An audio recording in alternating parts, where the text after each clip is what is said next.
So I'm going to tell you a little bit about me. I am from a family of 4. There is my mum and my dad, who we've always been really close and really open and an honest family. I have one younger sister, her name is Sophie, and we're happily married with one son who's 2 years old, and that's Christian. It's the apple of my eye and my everything. I'm vegetarian for 2 years and almost vegan for about 6 months now, and now that I'm here, I'm solely vegan. They would just realize that animals are beings just like you and I, and if you truly look into an animal's eyes and really look into that animal's eyes, you're like looking into their soul. So how can you then go and kill it? I really don't understand how people can do that. And they have thoughts and feelings. They feel love, they feel happiness, they feel fear, they feel sadness. What makes us think we are the only creature on this earth that's capable of that? That is just so ridiculous.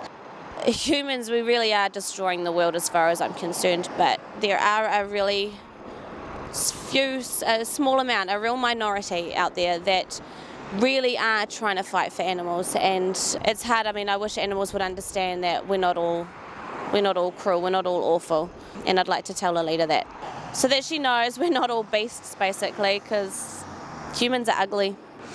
I was even dreaming about Lolita, and it got to the point where I was like, I felt really guilty for not doing anything for her, sitting in there and just signing petitions, just following the protests and the marches and the court cases, and I'm not actually doing anything for her. I don't know, I felt guilty. I mean, it's not my fault she's in there, but I feel like if there's something I can do, then I need to do that for her. So today is day 16, and I've been on the side of the road now all day.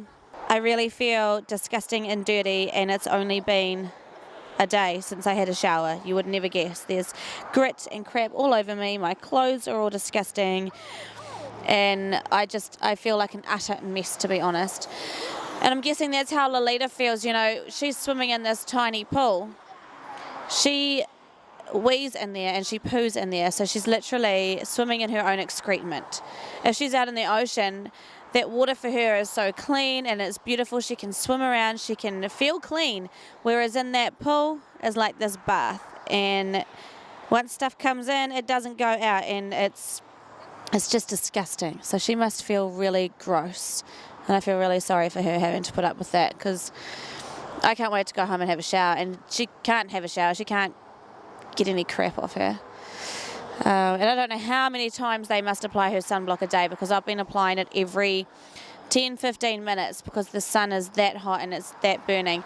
You cannot tell me that they're applying her sunblock that frequently when she's literally in the sun and that exposed all day, every day. So yesterday was day 15, it was a Sunday, and we had a lot of people out here yesterday. We had Rico Barry come, which was really exciting to meet him. And we did a bit of a show, and I pretended to be Lolita and had to do tricks and things like that. But apart from that, it really was just another day for me. Nothing else was different from the previous days other than the people that were here. And I guess that's the same for Lolita as well. If they're having a big event there, she doesn't care about the event. She doesn't care who's there. It's just another day for her. So I can only imagine how she feels after nearly 46 years. For Lolita, everyone goes home, but she stays there. She doesn't get a break. She doesn't get to go home. She doesn't get to do what she wants to do. She's just there logging the whole entire time, and then there's a show, and then she's logging again, and then there's another show, and then she's logging again. So today is day 18, and I am so over it. It's getting hotter and hotter as the time goes on. A lot of people that come past, they think they're a bit stupid because we're trying to get this orca released, who's been held captive here for nearly 46 years, and we're just going to dump her in the ocean. But, that's not the case. There is a sea pen actually ready for her in her native waters by Puget Sound, where she'll be taken, and people will retrain her how to hunt for herself again, get her used to the currents, the salt water, and just everything of her native waters. And then, all going well, she could be released back to her family who still reside around that area. So we're not stupid, we have actually thought it through. A lot of people also think that Keiko, who's the Free Willy orca, that his release wasn't a success when actually it was. He was only given a month to survive in the really scody tank that he was in. So once they removed him out of there and into salt water and stuff again, he just thrived. All his skin lesions and everything cleared up. And he started to make vocalizations again and just doing all the natural stuff that orcas do.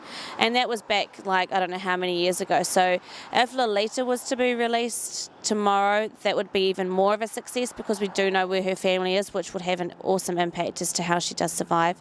Whereas Keiko, he didn't have his pod to be released into. So, we're not stupid activists. We actually know what we're talking about, and it has been thoroughly thought through. There are professional people ready on standby to make this happen tomorrow. So if you're interested, I recommend you look up Orca Conservancy and their plan for the CPN for Lolita, and not just Lolita, but any orca that is going to be released, that could be released. Yeah, hopefully one day it'll happen for her.